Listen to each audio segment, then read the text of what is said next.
Hi everybody. Learning to let go of difficulties, difficult experiences that may have occurred throughout your life, the past, that sometimes can affect the present, now, can affect your mental health, resulting to problems with mental health affecting towards difficult emotions and feelings. They say our emotions are connected towards the physical as well, like smiling and laughing, how how we feel. So the difficulties there also affecting behaviors around those difficulties, on how you go towards, how it affects you, coping with it. Sometimes it's all negative and it makes you feel negative. So going towards it, those difficulties, those difficult experiences that sometimes that affect mental health in a negative way. It's negative that the actual problems themselves are negative, so it makes you feel negative. You can sometimes go towards it in a negative way and get caught up in what is going on with those difficulties and adding that extra layer on top with blame, anger, hatred, and that in itself just makes the whole situation more difficult to cope with. The mind becomes cluttered. The mind always goes to where it's familiar with. So difficulties with stress, a stressful situation, distress with mental health, the mind the mind will just go straight to where it's familiar with, replaying that cycle. And why that is because the mind naturally, all by itself, clings to those difficulties, those difficult feelings and emotions, finding it very difficult to put away from it. So it's all about learning and practicing to let go. When you let go, you get a sense of freedom. You get freedom. You start to get control back on how you're feeling in a more better and a more calmer way. You get that space there, letting go of those difficulties that arise. You get that space there and be able to get a bit more understanding of what is actually going on, being able to process it better. So once you start to learn all that, when those problems, those difficulties, those difficult feelings and emotions arise, you learn to let go of it.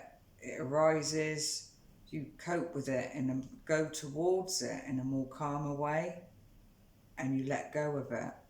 Now, something like that doesn't happen overnight. It takes time. It takes practice. The more you practice, the more better you get at it, the more benefit you will get from it for your future. Because understanding as well, you get that better understanding of your feelings and emotions, those difficulties there. You tend to put away from that fear, because fear can sometimes be brought on by something that you don't understand, something that is happening and you don't understand it. So automatically the mind, you start to fear it because you don't know what is going on. So by learning to let go, coping with it and letting it pass, you tend to be able to go towards what is going on in a more positive attitude, for it to be able to pass. Learning to let go. Now, like I said, it's not something that you can just automatically do. It takes, like I said, it takes a bit of time and it takes practice to do, because you're going against what the mind will naturally do. It clings, it craves those difficulties that occur. So you're changing that pattern of how the mind itself will naturally go to. But at the same time, you start to get that benefit too. Excuse me, I've got the sun coming in my face. I was still there. So yeah, you get that benefit there. You get the benefit of how to cope with it better. So learning to let go will give you a better outlook towards what is going on. Practicing the mindfulness is a good tool. They say it's a good tool for our well-being. It's a good tool if you are suffering with mental health problems. Learning and practicing mindfulness will help you to let go of those difficulties, learning to let go of those difficulties, creating a new and better outlook for yourself, getting rid of that clutter, the nonsense that goes around and round in your head that keeps replaying itself, which is affecting those difficult feelings and them emotions there. So it all connects. So practicing being mindful throughout your day. Now that's something that has to be learned.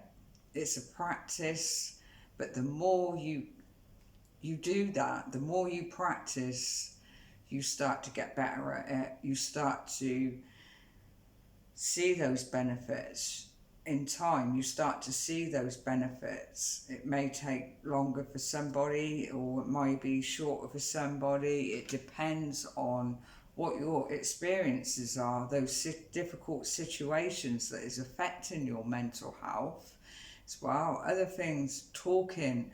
Once you start to talk, express about your feelings and your emotions, talking gives you that freedom back. It gives you that space to be able to process those difficulties, and then you learn to be able to let go of it.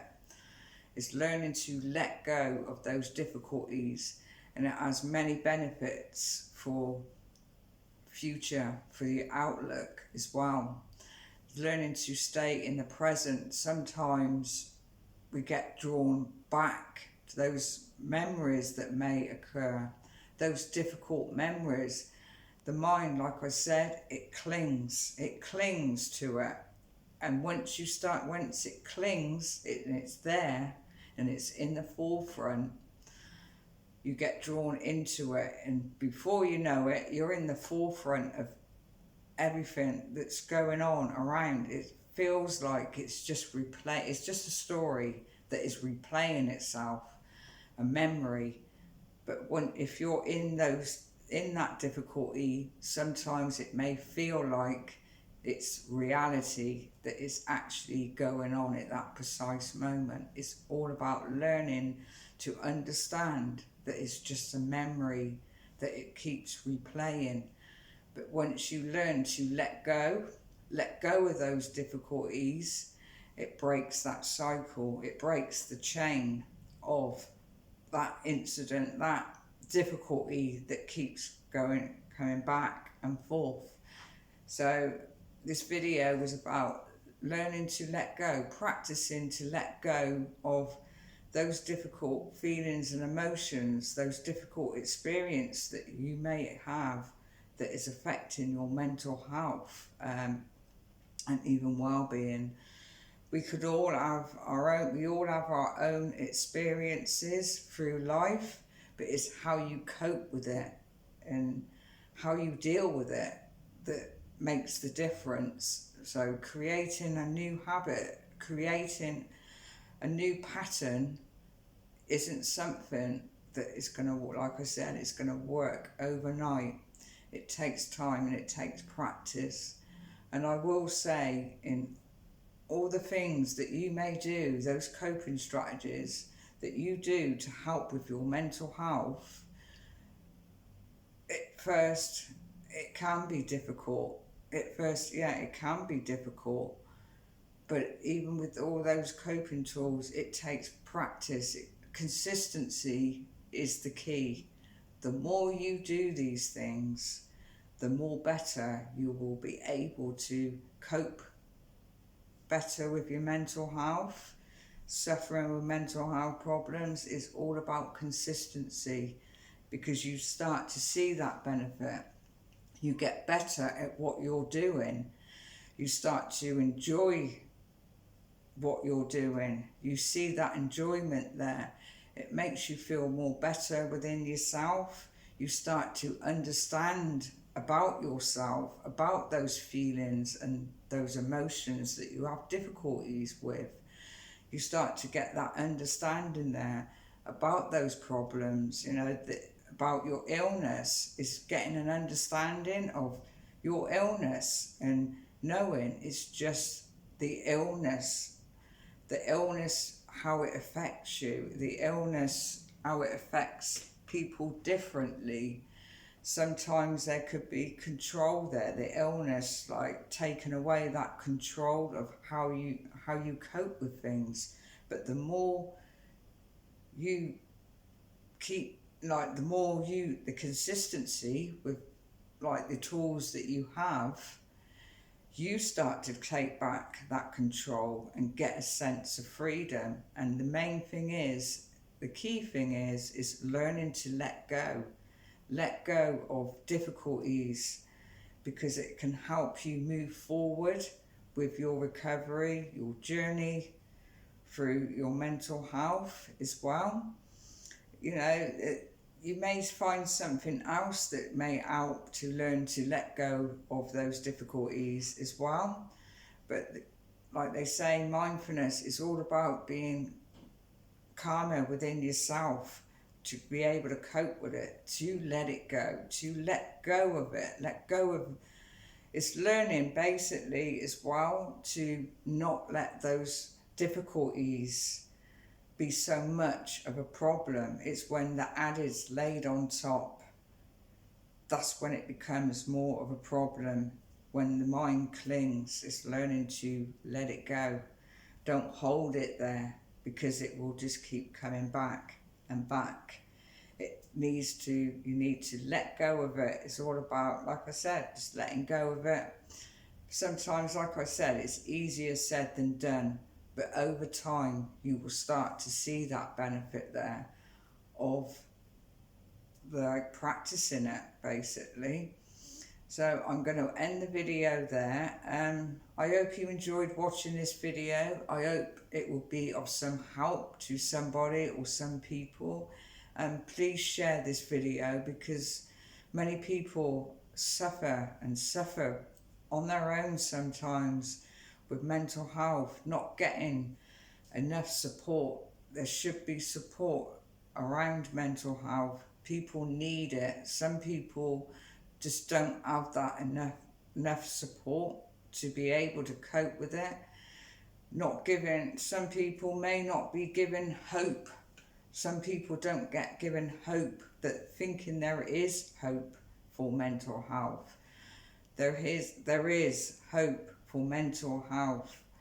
Hold on to it. Just keep hold of that hope, and you will get to a better place in your recovery of where you want to get to. Some place where you feel more satisfied within yourself and with your life in general as well. Being able to cope better and get through those day-to-day living, being more independent. There is hope there for mental health. People can recover and come through the other end Many people do. Many people come through the other end and be able to manage and live a near normal life. Just that sometimes people, when they're in those predicaments, they may feel like there's no hope. When they're in those moments, may feel like there's no hope, and may feel like this is going to be my life. It's not. It's all about hard work as well. If you want to get through to the other end, you have to sometimes really push yourself, and you will benefit from all the things that you do with consistency. So learning to let go, to be able to move forward to somewhere better, a better place that's, like I said, that's going to satisfy you, and be able to live and be happy with your life again, because it is possible to do. So I'm going to end the video there. Please share, like I said, and see you in the next video.